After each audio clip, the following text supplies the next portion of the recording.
মানুষ দিয়েছিল কাওয়া কাদের, তিনি সবসময় কা কা কা করতেন। সেই জায়গায় এখন পূরণ করেছে এনসিপির নেতা নাসিরউদ্দিন পাটোয়ারি।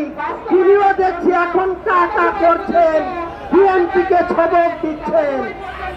আমি তাকে বলতে চাই, শেখ হাসিনা সেইভাবে নর্তকী নাচালা গানালা খেলোয়াড় দিয়ে পবিত্র সংসদ ভবনকে অপবিত্র করে তুলেছিলেন, সেখানে হলো বাংলাদেশের মানুষের ভাগ্য নির্ধারণ করা হয়, আইন প্রণয়ন করা হয়। এই নাসিরউদ্দিন পাটোয়ারি আবার দেখছি শেখ হাসিনার ভাষায় নর্তকী নাচালা এবং অন্যান্য ব্যক্তিদের নিয়ে তারা পার্লামেন্টে স্বপ্ন দেখছেন।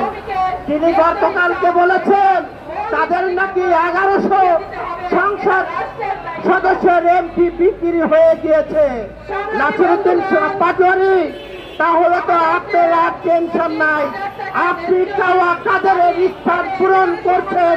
বাংলাদেশের মানুষ আপনাকেও রাজনীতিকভাবে উপযুক্ত শিক্ষা দেবে যদি আপনি রাজনীতিবিদ হয়ে রাজনীতি না করেন। আমরা নতুন করে ষড়যন্ত্র দেখছি, এই ষড়যন্ত্র আমাদেরকে মোকাবেলা করতে হবে। আমরা যদি মোকাবেলা না করতে পারি তাহলে জাতীয় নির্বাচন নিয়ে সেই ষড়যন্ত্র চলছে, এই ষড়যন্ত্র যদি থেকে থাকে তাহলে বাংলাদেশের জাতীয় নির্বাচন কাল ক্ষেপণ হবে।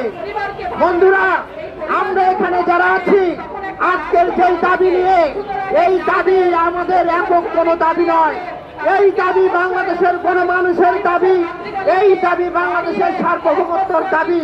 কাজে সকলকে বলবো, সরকার হয়ে অন্তর্বর্তী সরকারকে বাধ্য করতে হবে এই যে দেশের বন্দর চুক্তি, এই চুক্তি প্রত্যাহার করতে হবে। সকলকে ধন্যবাদ জানিয়ে